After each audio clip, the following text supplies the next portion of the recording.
Even as the priest walked along the street, boys running at full speed would pull up to touch their hair. Indeed, for many of the migrants, the power of the priest increased.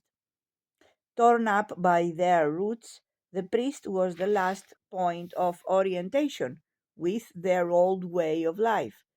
Literate, but not far removed in social class, free from identification with English employers and authorities, sometimes knowing the Gaelic, the priest passed more frequently between England and Ireland, brought news of home and sometimes of relatives, could be entrusted with remittances, savings, or messages.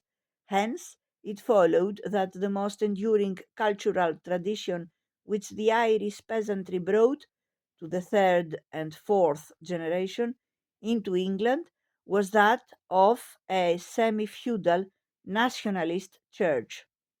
In the most squalid cellars, there might still be found some of the hocus pocus of Romanism, the candlesticks, the crucifix, and the showy colored prints of saints and martyrs alongside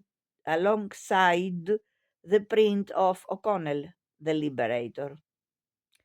The enormously rich inheritance of Irish song and folklore perished, by contrast, often with the first generation.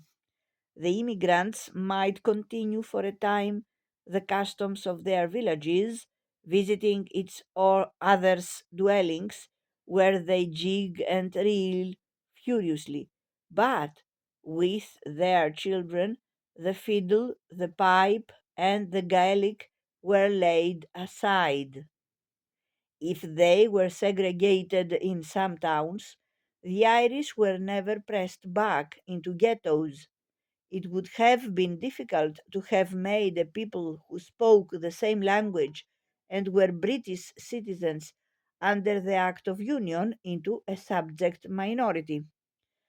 There was a great deal of intermarriage, and it is not the friction but the relative ease with which the Irish were absorbed into working class communities which is remarkable. There were, of course, many riots, especially where Irish and English unskilled labor was in direct competition in the building industry or on the docks.